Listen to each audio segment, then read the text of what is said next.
If you remember the story of the Israelites when they were in the wilderness, they were always complaining. They didn't like this, they didn't like that, they didn't want this. They wanted to go back to Egypt where they were being oppressed.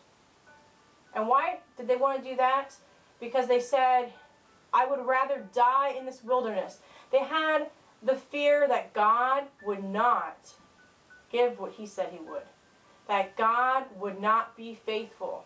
And so they wanted to die in the wilderness. They wanted to return to Egypt. As they were moving forward, as they were directed, they kept turning around. They kept looking back and wondering, is that the way for me to go? And when they got up close to the promised land, they sent out spies. God told them to send out the spies, 12 spies, to look. And they scouted the land. They came back. And when they came back, they said, the land is great. It's wonderful. But then there was a problem. There was fear. The people didn't want to go. They were afraid. There were two paths. There were two different ways they could have went. They could go forward and go to the promised land, or they could turn around and go back.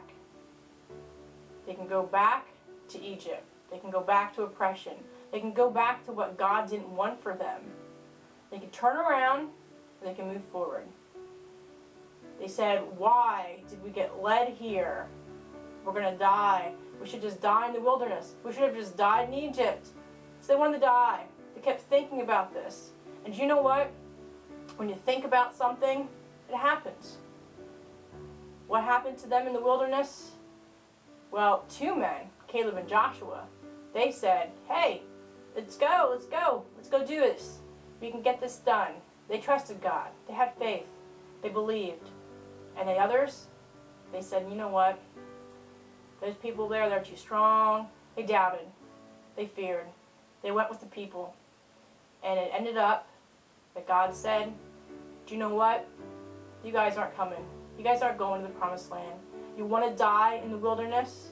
You don't want to believe in me? You don't want to believe my word? You don't think I'm faithful?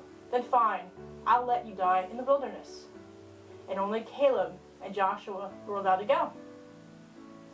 Sometimes when we're scared about things, sometimes when we are afraid certain things are going to happen, they do happen.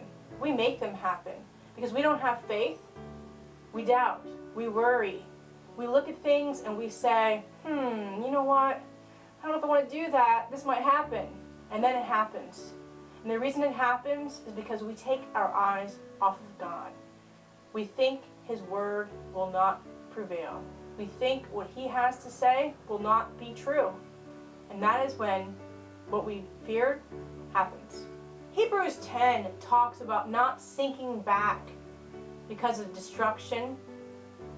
It talks about faith. And Hebrews 11 continues that talk about faith. I encourage you to read Hebrews 11 and look at the Hall of Faith. Look at those men who had faith in God. And think about what he did for them.